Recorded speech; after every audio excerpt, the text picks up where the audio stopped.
In life, we all face difficult challenges, whether these be physical struggles or mental struggles. Ultimately, facing our fears helps shape us into who we truly are. For a 19-year-old RAF recruit, this is exactly what she did to help battle her crippling shyness. She decided to take on a challenge that would really push her to her limits, mentally, physically, and emotionally. Little did she know that a job she was growing to adore would ultimately lead to her demise. Rita Irene Ellis was born on the 10th of October 1948 in Stevenage, Hertfordshire, England.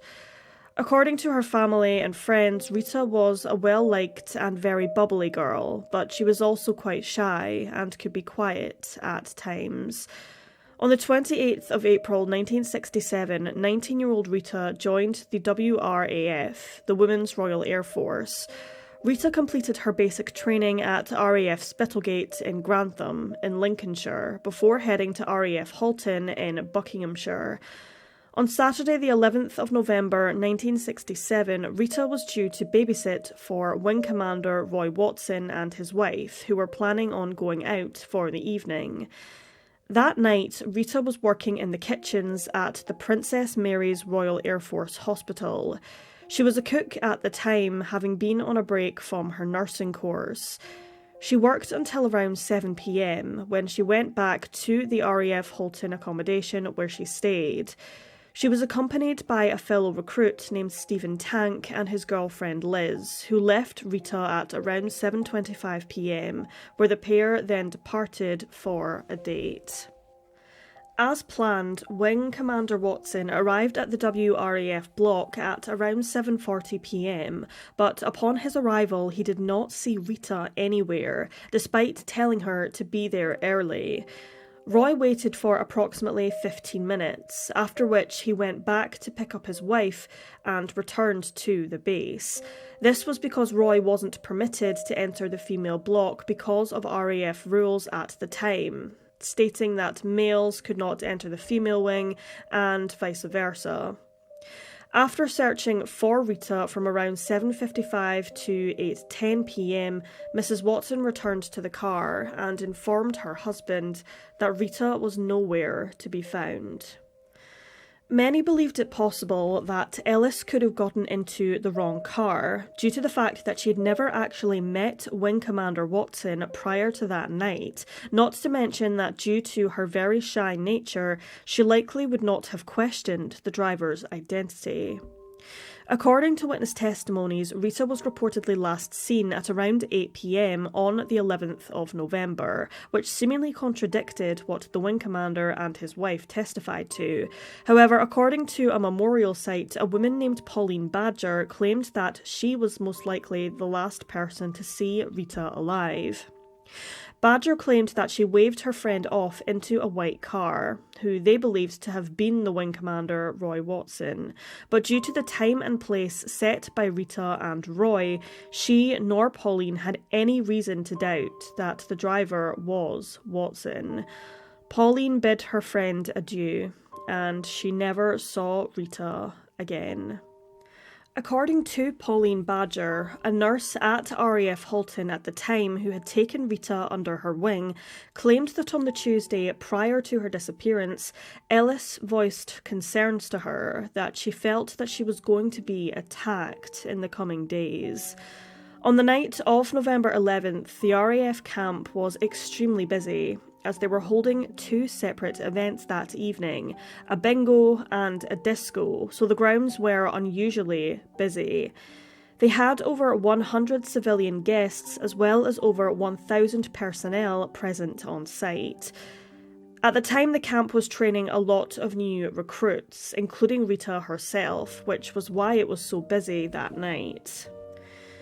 In the early hours of the following morning, November the 12th, Rita's body was discovered by a dog walker in Roborough Copse, an area of woodland on the western edge of the camp where there was a disused railway and coal yard, which was used to bring in supplies to the camp. Rita had been beaten, sexually assaulted and strangled with her underwear. Her body had been partially hidden under some foliage, making police believe that whoever had committed the murder had tried to conceal Rita's body. She was naked from the waist down and had bruising all over her face and body. She also had defensive wounds on her forearms, suggesting she had tried to fend off the assailant who had attempted to sexually assault her. It is not clear whether Rita was murdered where her body was later found, or whether she was murdered elsewhere and dumped in the woodland by her killer. In some newspaper clippings, there were pictures of RAF Halton, and quoted underneath several of these images was the following, quote, Malton Cafe owner Edward Barnes, 46, told detectives yesterday about a couple he had heard quarrelling near the murder site at 9 p.m. on Saturday, quote, I heard a girl shout, but heard no screams, so I did not interfere. According to another recruit who was training at the camp at the same time, he claimed that there was a night in November, he couldn't specify which night it was exactly, where the guard room was, quote, all in a flap. It was never actually investigated, and no one knows what the commotion was all about. Whether it was related to Rita's disappearance and murder or a completely separate incident is unknown. Police believed that the perpetrator was most likely a young man, possibly a teenager to his mid to late 20s, meaning that if the assailant was still alive today, he would be between the ages of 60 and 80 years of age. At the time, police did make numerous arrests and also took swabs from over 200 men, but they never charged anyone in the case. The police believed that the perpetrator in Rita's murder had a current psychosis of sorts, and they believed that the perpetrator would strike again, and unfortunately, this seemed to be the case. Rita's case was linked to a similar incident which occurred on the 28th of December that very same year. This incident occurred in Little Tring, which is only 3 miles away from RAF Halton. The young nurse was dragged into a field, beaten, sexually assaulted and knocked unconscious after being struck over the head with a blunt object. Miraculously, the woman survived and managed to give a detailed description of the man to police. He was somewhere between his mid to late 20s and early 30s, had a long, thin face, and had puffy, slit eyes. Whether this male individual was the same man that killed Rita or not is unknown, but it's difficult to ignore the startling similarities in both cases, and the fact that this incident happened so close to where Rita Ellis was murdered.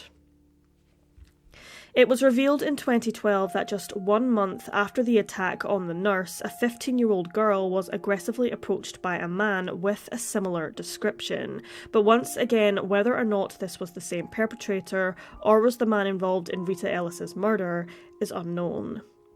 Unfortunately, since there was no murder squad at the police at the time, there has been very little information available to the public about what happened in this case. But thanks to further technological advances, police have managed to create a DNA profile of the murderer.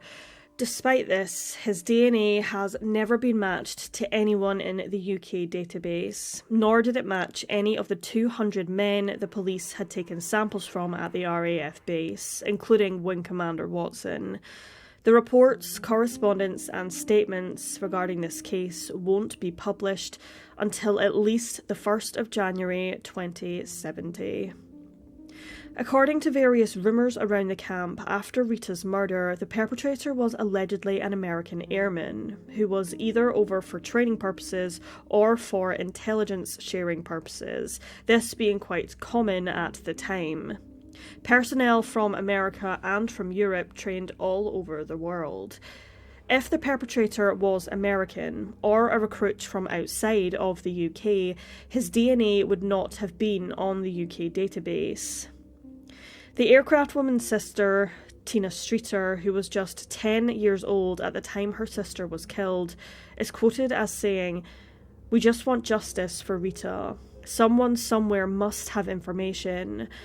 After Rita died, I read newspaper clippings and it used to give me nightmares. I tried to understand it, but I kept thinking whether she suffered.